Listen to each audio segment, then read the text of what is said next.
Iglesia Bíblica Evangélica de Cristo presenta la palabra de verdad.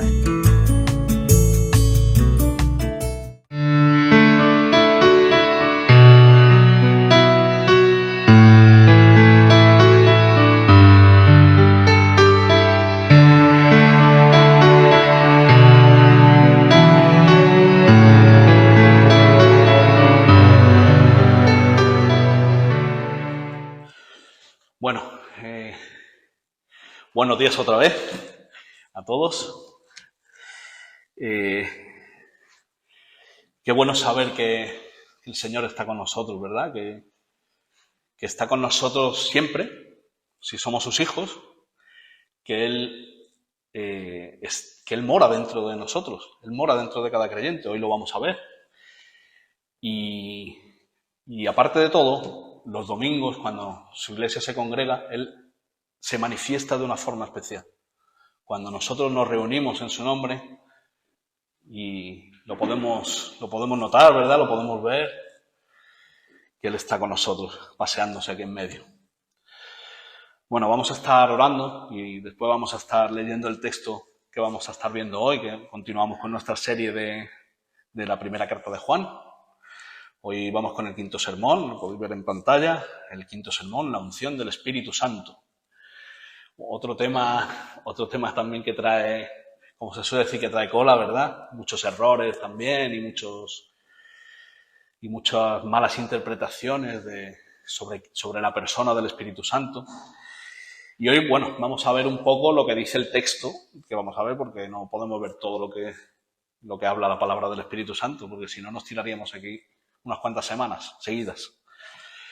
Vamos a ver un poquito, digamos, superficialmente lo que habla del Espíritu Santo y sobre este tema que nos habla Juan aquí. Así que si me acompañáis en oración. Señor, una vez más estamos aquí, Señor, para que tu nombre sea glorificado, para que tu palabra sea oída, Señor, para que tu voz sea oída. Háblanos a nuestros corazones, Señor.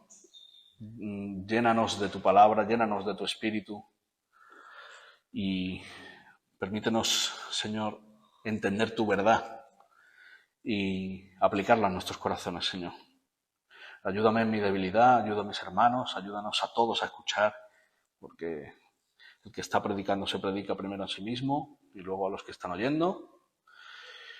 Y, Señor, que seas tú exaltado y tu palabra entendida, Señor, que dame facilidad de palabra, te lo ruego, Señor, en el nombre de Jesús. Amén. Bueno, y vamos a estar leyendo, en primer lugar, primera de Juan, capítulo 2, vamos a leer el versículo 20 y luego del versículo 27 al 29, ¿vale? Dice el versículo 20: pero vosotros tenéis la unción del Santo y conocéis todas las cosas. Después, ya va del versículo 21 al 26, Juan nos habla y nos previene sobre el anticristo y los anticristos que había entonces y que hay ahora, lo que estuvimos viendo ya en el sermón anterior. Ya sabemos que Juan, bueno, metía un poquito, hablaba de los temas, luego volvía al mismo tema. Así que mete este versículo en medio del tema de los anticristos, y luego en el versículo 26 dice: os he escrito esto sobre los que os engañan. Y en la Biblia textual, más apegado al idioma original, dice: sobre los que intentan engañaros, no sobre los que os engañan. Realmente el original dice: os he escrito esto sobre los que intentan engañaros, hablando de los anticristos. Y ahora ya sí, seguimos con el tema de hoy. En el versículo 27 dice: pero la unción que vosotros recibisteis de él permanece en vosotros y no tenéis necesidad de que nadie os enseñe, así como la unción misma os enseña todas las cosas y es verdadera y no es mentira. Según ella os ha enseñado, permaneced en él. Versículo 28: y ahora, hijitos, permaneced en él para que cuando se manifieste el Señor tengamos confianza para que en su venida no nos alejemos de él avergonzados. Si sabéis que él es justo, sabed también que todo el que hace justicia es nacido de él. Bueno, como ya hemos visto, los que hemos seguido esta serie desde el principio, en las iglesias donde se dirigía esta carta, en Asia Menor, se había infiltrado una serie de falsos hermanos que estaban diciendo herejías, ¿verdad? Estaban predicando herejías, eran los gnósticos. Y las graves herejías, lo peor que tenían es que lo mezclaban con la fe cristiana. Entonces a veces eran sutiles. Una de las cosas que creían es que solo podían ir al cielo ciertas personas escogidas que tenían una unción especial y que eran más espirituales que los demás. Eran como una especie de superhéroes espirituales. Eso es lo que ellos creían. Y que todos los demás perecerían.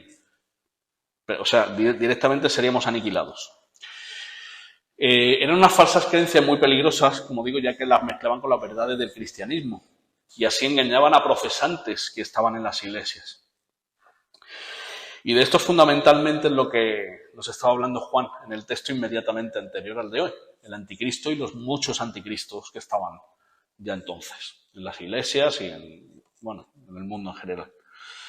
Falsos hermanos, falsos pastores, falsos maestros que con apariencia de piedad intentarán engañar, si fuere posible, aún a los escogidos. Pero como vamos a ver hoy, Juan hace una clara separación y aclaración para la iglesia de entonces y para la de ahora. Y además nos da palabras de ánimo, nos da palabras de consuelo, porque dice, en el versículo 20, dice, vosotros tenéis la unción del Santo. Y ese vosotros enfatiza el contraste entre los verdaderos cristianos, vosotros, y quienes abandonan la iglesia. Porque estos gnósticos iban engañando a falsos o a profesantes y estos iban abandonando la iglesia y a Cristo. Y a esto se refiere Juan en el versículo 19, cuando dice, salieron de nosotros, pero no eran de nosotros, porque si hubieran sido de nosotros, hubieran permanecido con nosotros. Pero salieron para que se manifestase que no todos son de nosotros. Juan afirma que eran los cristianos y no los gnósticos los que recibirían una unción especial. Los gnósticos decían que eran los superhéroes y Juan decía, no, los cristianos somos los que tenemos la unción. Vosotros sois los verdaderos creyentes, les decía Juan.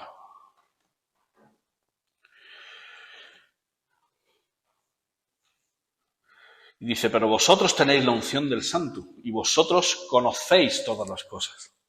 Y esta unción es la que nos habla Juan, como hemos visto, y continúa en el versículo 27 de nuestro pasaje. Y esto da título a nuestro primer encabezado, la verdadera unción. Vamos a ver la verdadera unción. Pero vosotros tenéis la unción del Santo y conocéis todas las cosas, dice el versículo 20. A lo largo de toda la Biblia se hace referencia a unciones, a ungidos.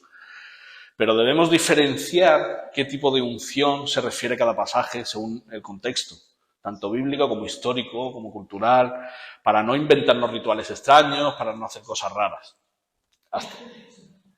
Hasta los tiempos de hoy se ven unciones extrañas en mal llamadas iglesias evangélicas, vamos a decirlo así. Por tanto, el encabezado, la verdadera unción, no se refiere a que las otras unciones de la Biblia no sean verdaderas, sino a la unción de que Juan, o sea, que a la unción a la que Juan hace referencia a los cristianos que hemos dicho antes, en contraste a la falsa unción que predicaban los gnósticos, ¿vale? Estaba haciendo esa diferencia. En primer lugar, vamos a ver unos ejemplos de unciones que son bíblicas, pero que no son la unción de la que habla hoy, o de la que se refiere Juan en nuestro texto. Y después veremos cuál es la unción a la que Juan se refiere en este texto. En primer lugar, ¿qué significa la palabra ungir o el ungimiento? El ungimiento es el nombre dado a la costumbre de aplicar aceite o aceite perfumado también sobre personas, animales o cosas. Eso es ungir, eso es el ungimiento. Y en el Antiguo Testamento se usa principalmente para esto la palabra Mashiach, de donde se deriva el nombre Mesías, que significa ungido. Y en el Nuevo Testamento principalmente es la palabra crío, de donde se deriva el nombre Cristo, que significa ungido. Sabéis que el Antiguo Testamento está escrito en hebreo y en arameo, el Nuevo Testamento está escrito en griego. Al final, bueno, las dos palabras se usan tanto en el Antiguo como en el Nuevo Testamento para hablar de nuestro Señor Jesucristo. Entonces, el ungimiento en el Antiguo Testamento comúnmente hace referencia al ungimiento de reyes y sacerdotes y profetas también. La primera vez que se menciona un ungimiento en la Biblia es cuando, en Génesis capítulo 28, cuando Jacob ungió una piedra. Jacob ungió la piedra o pilar que conmemoraba el lugar donde Dios se había aparecido. Cuando soñó con la escalera que estuvo peleando, ¿no?, con el ángel del Señor. Y esa roca es símbolo de nuestro Señor Jesucristo también. En Éxodo, Levítico, en Números se entregan instrucciones detalladas para ungir el tabernáculo, para ungir sus utensilios, para ungir a Aarón, a sus hijos, los sacerdotes. Y de esta forma ellos eran santificados y los sacerdotes, habiendo sido santificados, no debían contaminarse, ni a sí mismo con muertos o con cualquier otra cosa, con enfermedades. Había muchas cosas con las que quedaban inmundos. Como vemos, la unción en este sentido siempre tenía un propósito de santidad, de consagración, de reverencia, de estar en la presencia del Señor. Y era un símbolo realmente el ungimiento, que Dios mandó realizar para estas consagraciones. En el aceite en sí ni existía entonces ni existe ahora ningún poder. Era un símbolo y sigue siendo un símbolo. Antes diferente al de ahora. En el Antiguo Testamento era un símbolo, ahora es otro símbolo. Por otro lado, si recordamos, el ungimiento del rey David es uno de los ungimientos de la Biblia que más claro y rápido se ve que, aunque la unción era con el propósito de nombrarle rey de Israel, fue Dios el que le ungió con su espíritu. Automáticamente, como se suele decir. Recordamos que Samuel, el profeta, fue enviado por el Señor a visitar a Isaí, a Belén, donde nació nuestro Señor Jesucristo, con el cuerno de aceite de la unción, porque Dios le dijo que uno de sus hijos iba a ser ungido como rey. Dios le dijo a Samuel, uno de los hijos de Isaí, vete para allá porque uno de sus hijos va a ser ungido como rey. Cuando llegó, voy a resumir rápido, le dijo a Isaí que iba a ofrecer sacrificio para el Señor, que iba a hacer un culto, y que él y sus hijos se santificaran y le acompañaran. Cuando estaban en el culto, Samuel fue pasando uno por 7 de los 8 hijos, de Isaí. Pero el Señor, en todos y cada uno de ellos, le decía, este no es mi escogido, no le unjas porque este no es mi escogido. Dios le dijo a Samuel, desde el primer hijo, Eliab, que era el más grande y fuerte, dice, no mires a su parecer ni a lo grande de su estatura, porque yo lo desecho. Porque el Señor no mira lo que mira el hombre, pues el hombre mira lo que está delante de sus ojos, pero el Señor mira ¿qué? El corazón. El Señor mira el corazón. Después de pasar por los 7 hermanos y ver que ninguno de ellos era, Samuel preguntó a Isaí, ¿todos estos eran tus hijos? Isaí le contestó, dice, no, falta el menor, pero es un pastor de ovejas, está hoy en el campo apacentando las ovejas, y parece como que lo subestimaba un poquito. Entonces Samuel le mandó llamar y dice, hasta que no venga tu otro hijo, aquí no va a comer nadie. Así que mándale a llamar. Y cuando lo puso delante de Samuel, le dijo el Señor a Samuel, levántate y úngelo, porque este es. Así se lo dijo. Y el versículo 13 dice, Samuel tomó el cuerno del aceite y lo ungió en medio de sus hermanos. Y aquí viene el punto. Y desde aquel día en adelante, el Espíritu del Señor vino sobre David. Fue un símbolo de ungimiento, pero el Señor respaldó ese ungimiento, ese simbolismo. Entonces, en este pasaje es uno de los que en los que mejor se entiende que la unción en el Antiguo Testamento, ordenada por el Señor, era simbolismo de la conversión, de la regeneración, de venir a habitar el Espíritu Santo al alma de la hora creyente. Pero el ungir personas o cosas con aceite era una costumbre de hace ya 4.000 años. Ahora no ungimos nada con aceite.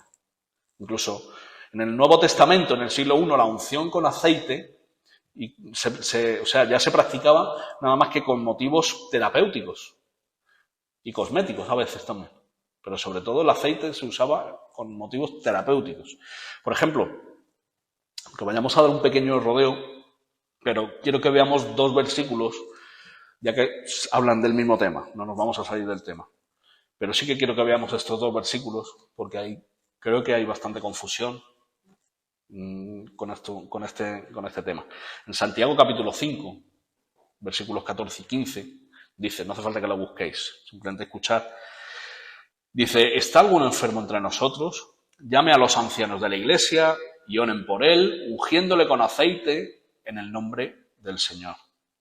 Y la oración de fe salvará al enfermo, y el Señor lo levantará, y si hubiere cometido pecados, le serán perdonados.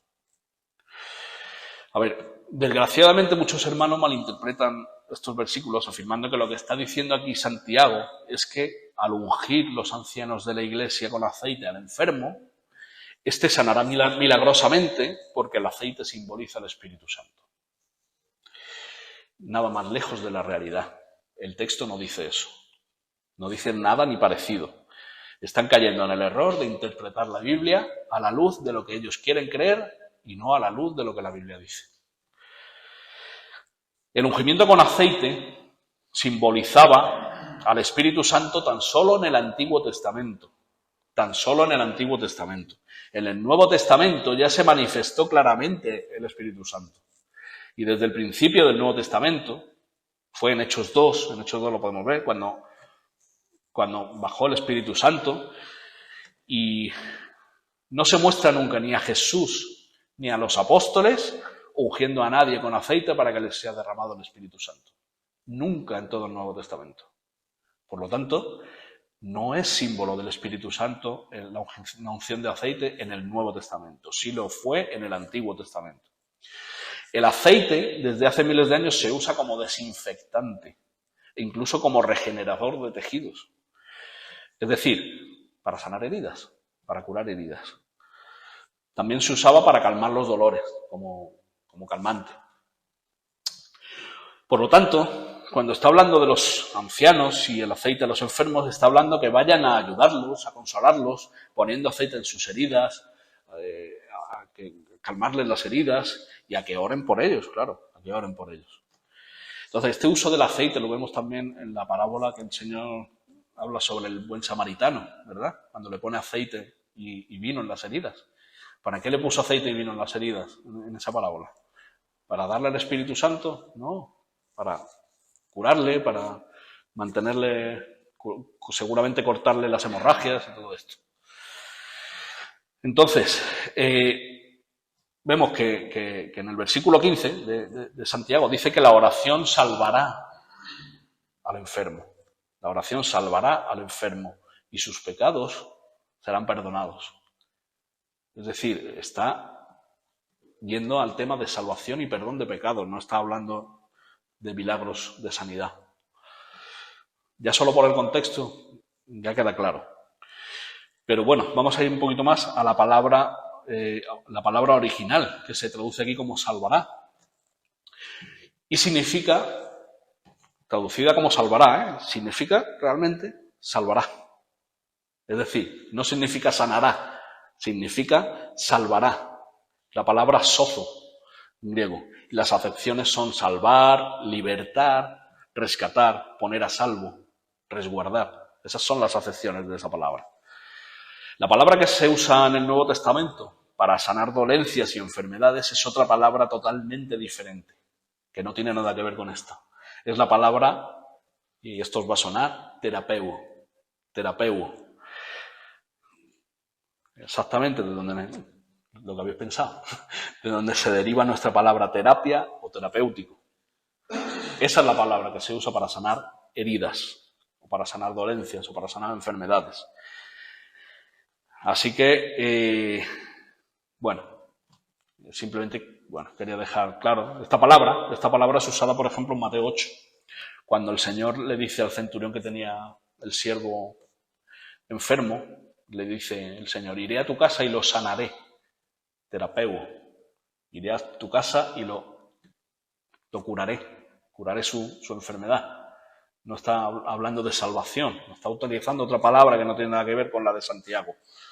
No tiene nada que ver. Así que lo que dice Santiago es que lleven el aceite por sus capacidades curativas físicas, no místicas. Y que la oración de fe de los ancianos es para salvación y perdón de pecados. Hermanos, tenemos que ver el contexto histórico también y cultural de la época. Tenemos que tener en cuenta que en esa época y en Israel, cuando alguien tenía una enfermedad, cuando alguien tenía una dolencia grave o algún tema así cuidadoso, la lepra o todo esto, se entendía que era porque habían pecado, porque estaban en pecado.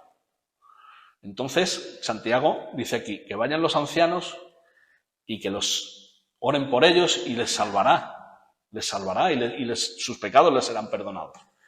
Entonces, la cultura pensaban así, que cuando alguien tenía una enfermedad grave es que había pecado. Veíamos los amigos de Job, recordémoslo, cómo le acusaban de que había pecado. Y Job no había pecado, pero era la cultura. Y ahí todavía no existía realmente el pueblo de Israel, pero era la cultura antigua, digamos. Este está enfermo porque ha pecado. Y bueno, y luego desde el punto de vista cosmético, el aceite se usaba también, como hemos dicho, que era una costumbre que tenían de ungirse los cabellos con aceite perfumado, con especias, era como usamos ahora, por ejemplo, la gomina, ¿no? Algunos, otros no usamos. Así que este era el uso que se le daba al aceite en el Nuevo Testamento, ¿vale? Pero hermanos, aún así se puede entender que algún hermano malinterprete este pasaje de Santiago. Todos malinterpretamos pasajes, todos cometemos errores, todos, bueno, podemos ver, porque estamos en cuerpo de pecado sin glorificar y nos equivocamos, ¿vale? Tenemos que tener paciencia unos con otros, no entrar en debates, no entrar en historias, simplemente, bueno, oye, yo interpreto esto de una manera, hoy yo te ayudo a ti a lo mejor a entender algo, tú me ayudas a mí mañana, pero hay cosas que van más allá de una mala comprensión o de una mala interpretación. Hay cosas que son evidencia de ser verdaderos anticristos, realmente. Además, habla Juan aquí justo en medio también del tema de los anticristos. Hay algunos que, haciéndose a sí mismos pastores, se creen que el aceite tiene una especie de magia, una especie de poder, para hacer liberaciones de demonios, para hacer milagros, para hacer sanidades. Pero solo en sus manos. En las manos de otro no, solo en sus manos. Desgraciadamente hay miles de falsos maestros que usan estas técnicas, junto a muchas otras, para levantar falsas expectativas a las personas. Pero lo que buscan es su fama, lo que buscan es enriquecerse a costa del Evangelio, a costa de las personas. No voy a decir hermanos porque habrá hermanos, pero los que buscan esto rara vez son hermanos. Quizá lo sean, pero están perdidos, ¿no? Pero el caso es que los que todo esto lo hacen y engañan a las personas, lo hacen para todo esto, para enriquecerse, para buscar su fama, haciendo todo tipo de rituales, decretando sanidades y milagros, para que cuando luego, evidentemente, no se producen esos milagros, dicen que ha sido porque tú no has tenido fe. Es que no has sanado, no te has levantado de la silla de ruedas porque no has tenido suficiente fe. Es cruel, hermano. Es muy cruel. Es muy cruel. Anticristos los llama Juan. Yo he visto imágenes de una de esas reuniones por internet, hablando del tema de la unción, que es el tema que nos guarda hoy, de un mal llamado pastor en el que estaba, bueno, en la plataforma, no era ni un púlpito porque era una plataforma, aquello era un espectáculo, en el que venían dos compañeros suyos con una enorme olla transparente de aceite, ¿vale? Como si estoy yo aquí, y esa enorme olla de aceite se la derramaron encima. El otro hombre puesto de rodillas y le derramaron el aceite encima. O sea, pero no sé cuántos litros serían porque no sé calcularlo, pero lo pusieron todo perdido. A él lo empaparon y lo pusieron todo perdido. Imaginaros el ridículo y están haciendo el ridículo, pero usando la obra del Señor. Es que eso es terrible. Es terrible. Yo veía eso y eso, bueno, hay muchísimas cosas. La zona de por allí de Brasil y tal, hay muchísimas cosas así. También hay muchísimas iglesias sanas allí, no es que tenga nada contra Brasil ni mucho menos, hay de todo, pero es que este caso concreto era de allí. Increíble. Anticristos. Eso se supone que era para que recibiera un poder especial o algo así, para hacerle un superhéroe espiritual. Entonces son las influencias de los gnósticos del siglo I, que siguen ahora. Y hace unos años también hubo aquí otro en Algeciras, que inauguró una de esas congregaciones, y vimos fotos aquí, algunos lo comentamos, vimos fotos que salía él, lo mismo aquí en el púlpito, era la inauguración de esa congregación, y estaba él con una Biblia, ungiendo la Biblia con aceite. Eso es de ser sinvergüenza, eso ya no es de ser, eso es de ser sinvergüenza. La Biblia te tiene que ungir a ti, no tú a la Biblia. Tú no eres cristiano, hijo. Conviértete, arrepiéntete, cree en la palabra. Y eso es lo que...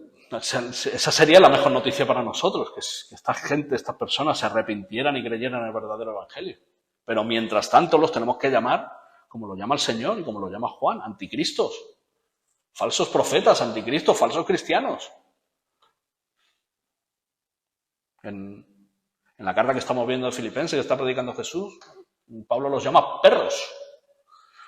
Perros, que son los perros, y luego los judaizantes, ¿no? También.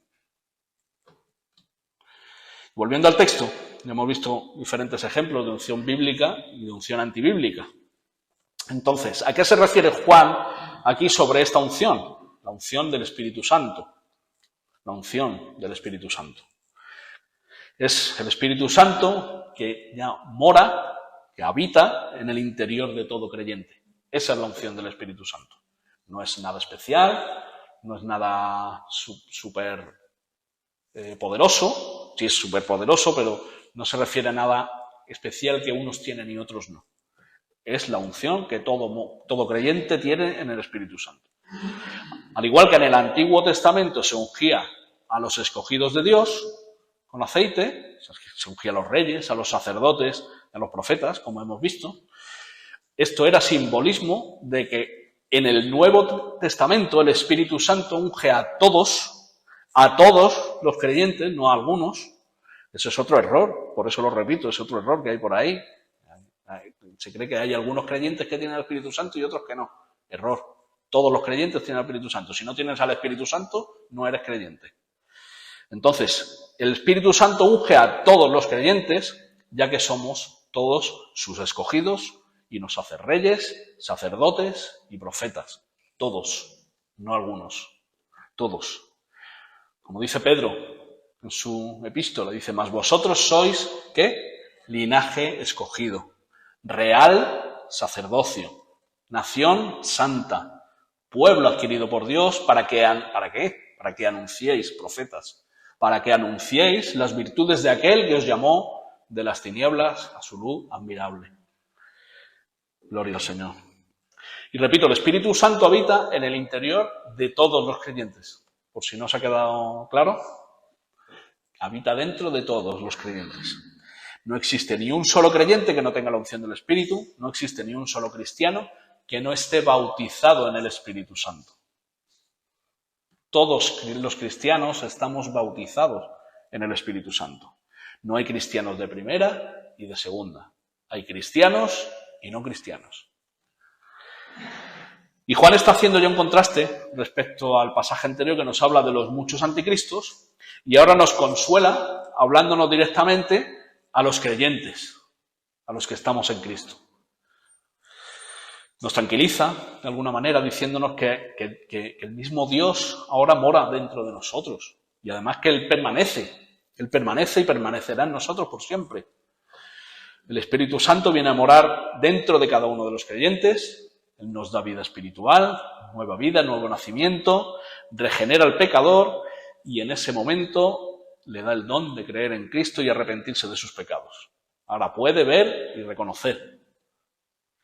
reconocer sus pecados, porque hasta que no está el Espíritu Santo, no hace la obra en el pecador, no puede verse. Y ahí es donde el pecador puede ver también su incapacidad total para salvarse. Pero el Espíritu Santo nos muestra a nuestro gran Salvador.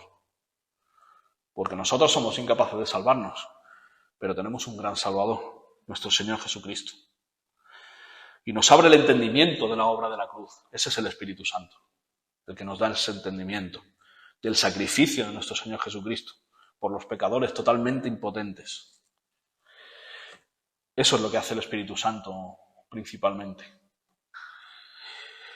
Y esa es la unción del Espíritu Santo. Este es también el llamado bautismo del Espíritu Santo.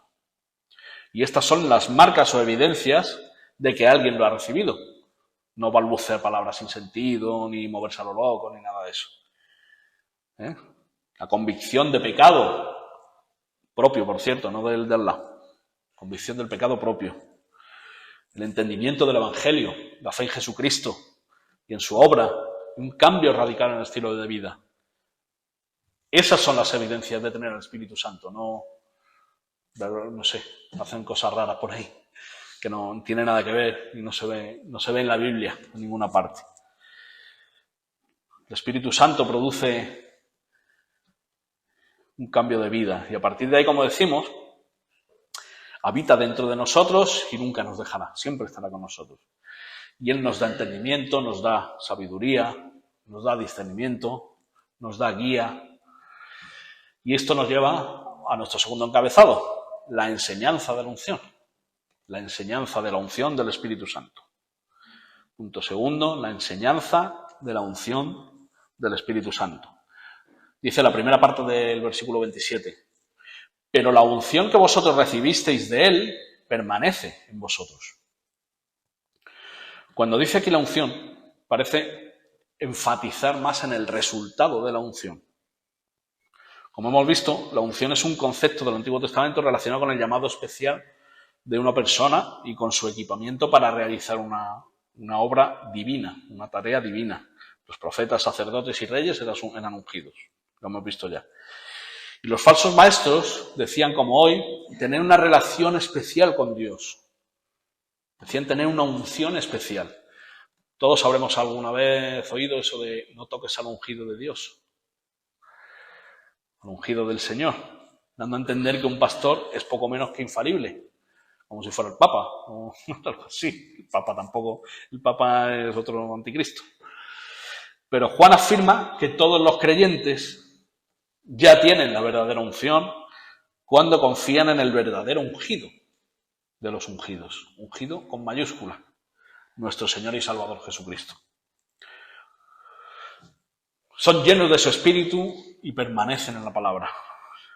No tenéis necesidad de que nadie os enseñe. Y sigue el versículo 27, en paralelo al 20 que vimos en el primer encabezado. Como venimos diciendo desde el principio de la carta, Juan utiliza términos repetidos. Versículo 20, luego 24, luego 27. ¿El concepto de qué? De permanecer en Él. Permanecer en Él. Es muy enfático de que permanezcamos en Él.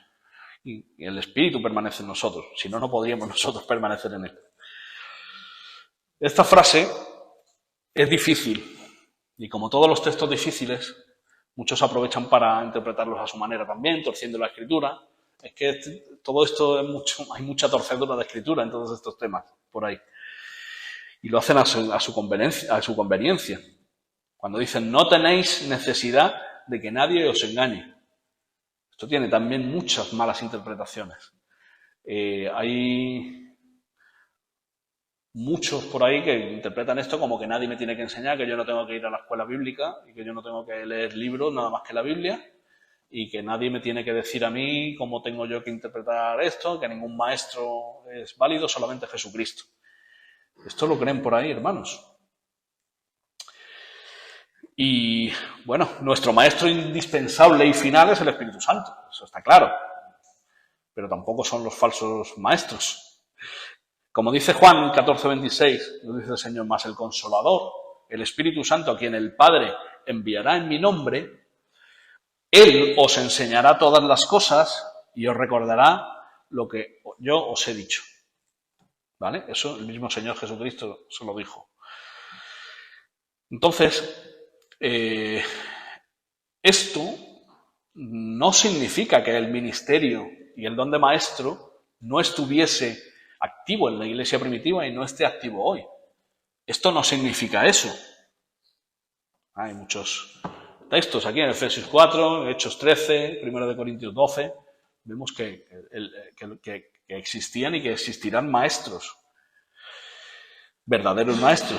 Entonces, simplemente esto significa que las cuestiones básicas concernientes a nuestra salvación vienen del Espíritu Santo y no de ningún maestro humano especial.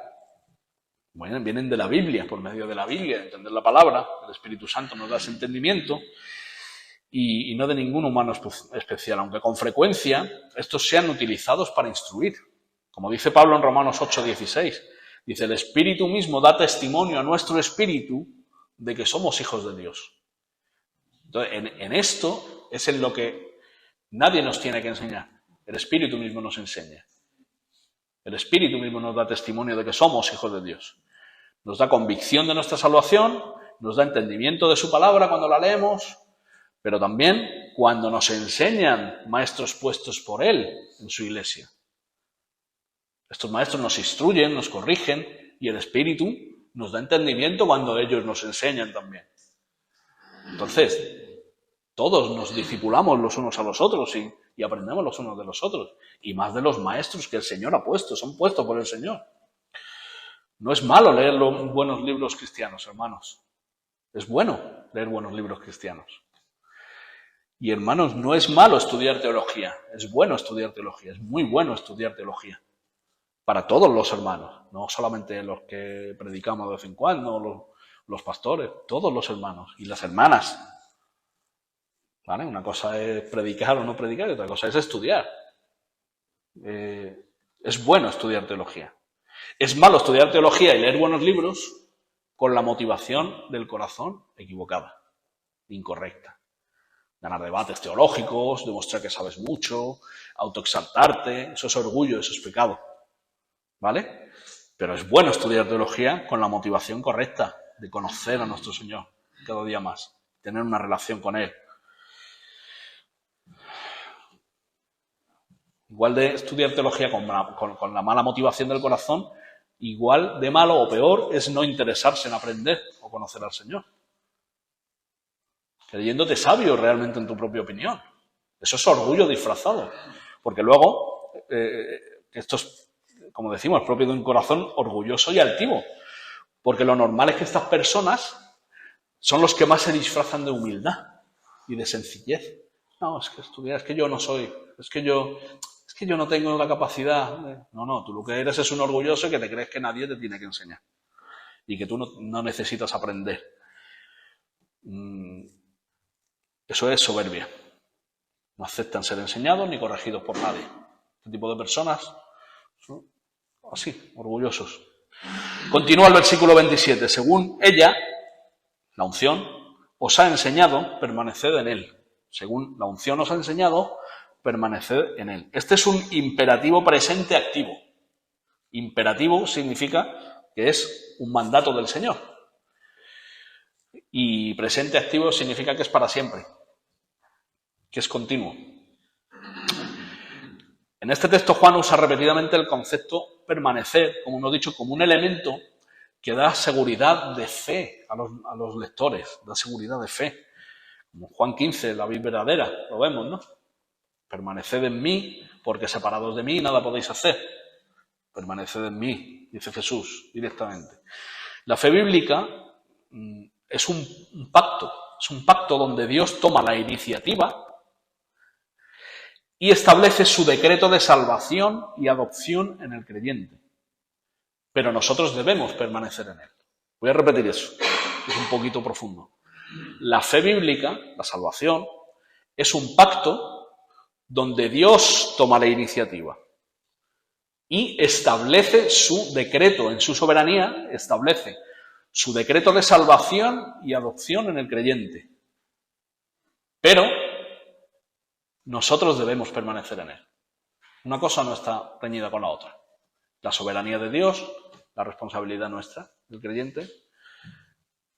Dios jamás nos soltará de su mano, pero a la vez nosotros debemos permanecer en él. Vemos la tensión entre la soberanía de Dios y la responsabilidad del hombre. Eso es continuo, ¿verdad? Quizá no vamos a entenderlo bien aquí, seguramente. Yo por lo menos no lo entiendo todavía. No sé, espero que cuando estemos en la gloria con el Señor nos lo explique. A ver cómo esto se puede encajar una cosa con la otra.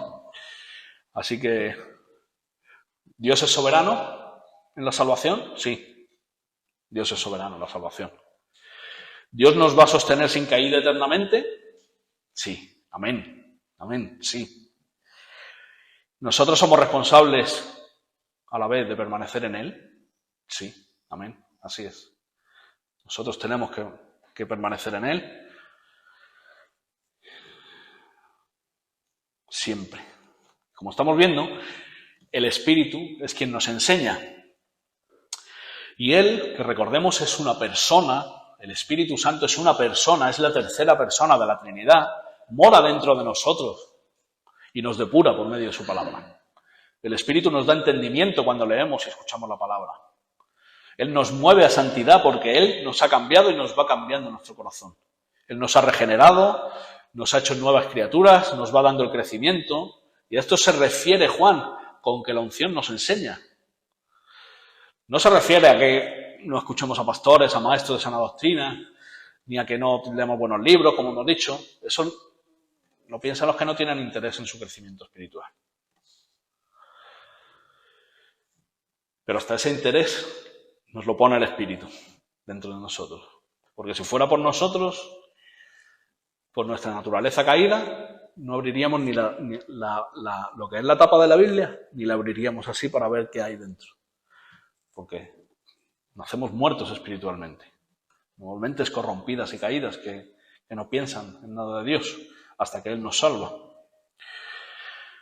Y eso nos lleva a nuestro tercer encabezado, que es el fruto de la unción. El fruto de la unción.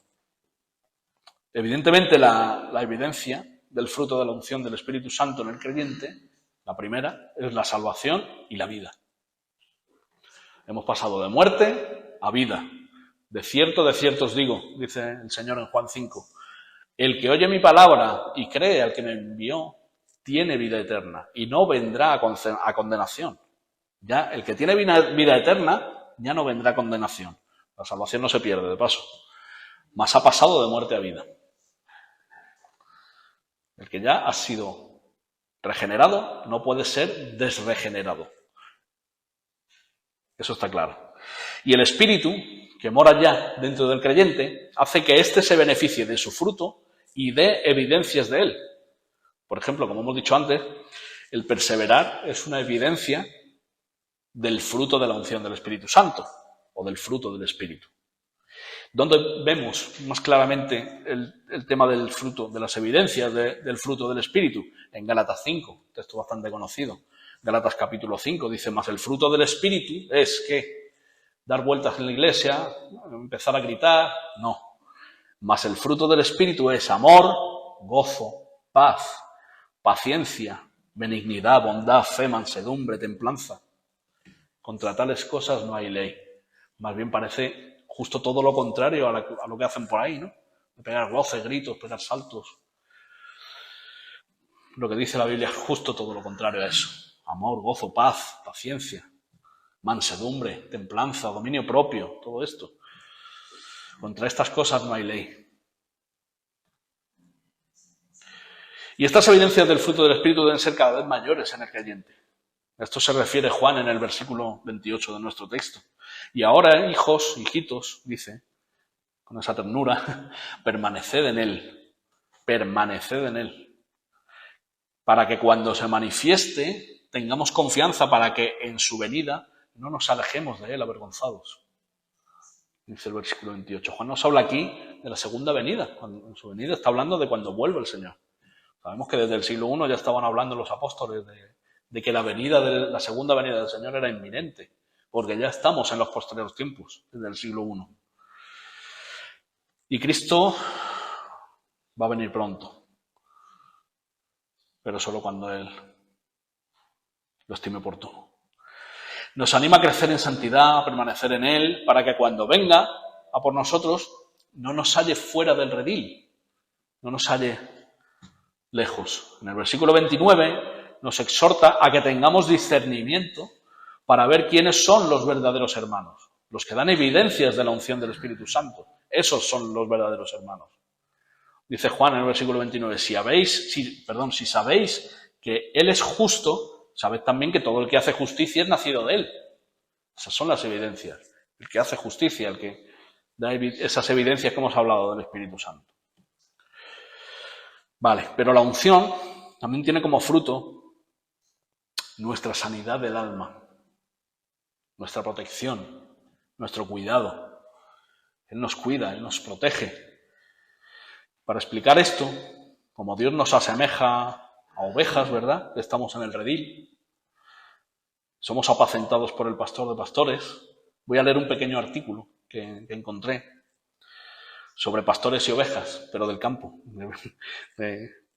digamos, de algo, ¿cómo se dice? Algo del campo.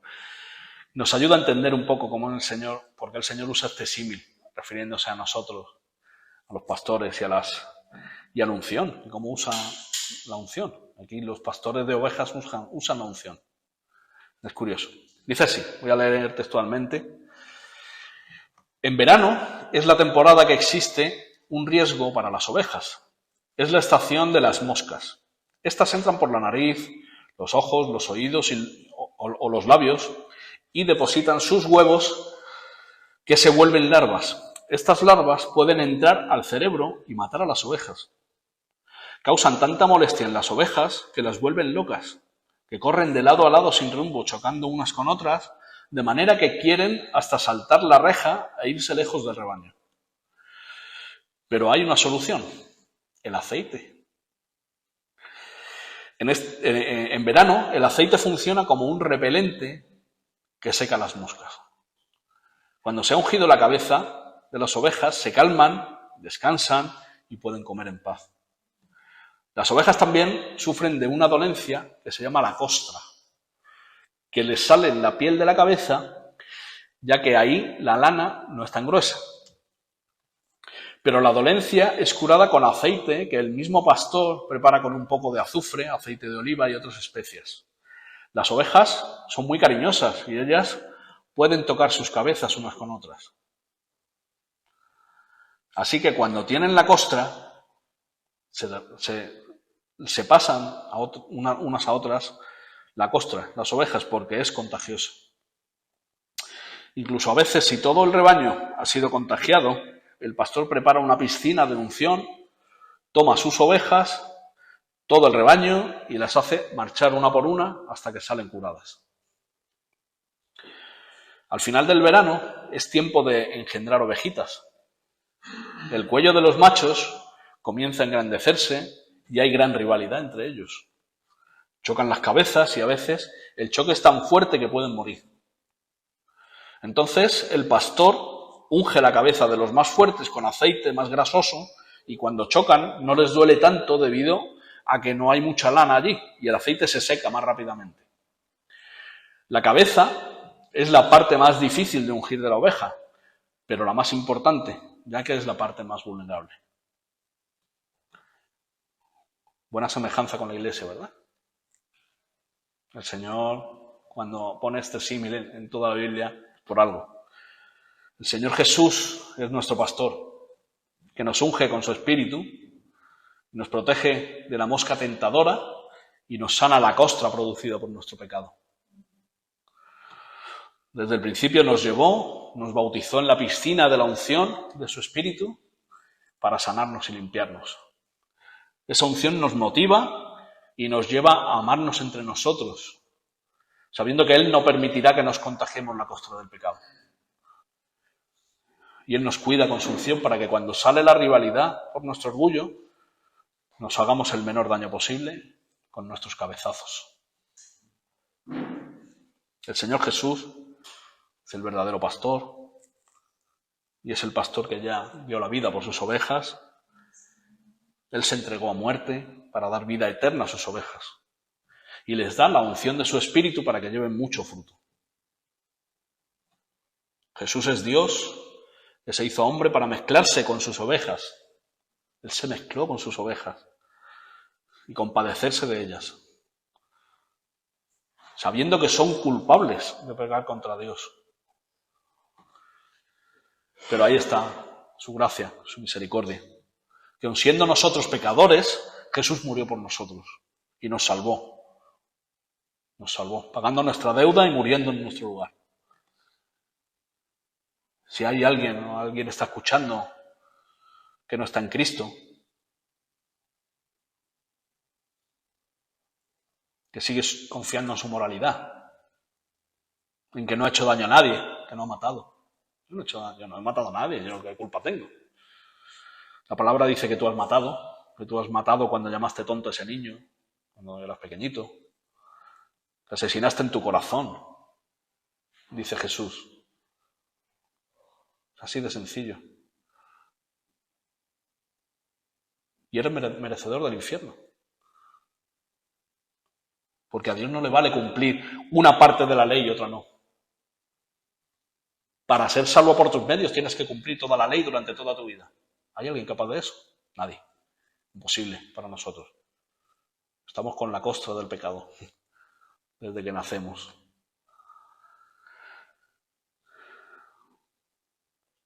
Y tampoco le importa tanto al Señor tus hechos como lo que hay en tu corazón. ¿Qué sale de tu corazón? ¿Qué sale de tu corazón?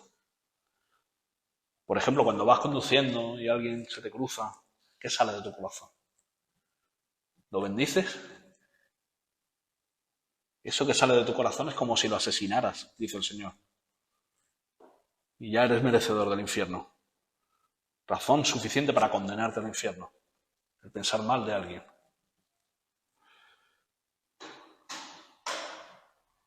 Jesús dijo, sed perfectos como vuestro Padre que está en los cielos es perfecto. Perfecto. Posible, ¿no? Eso es imposible.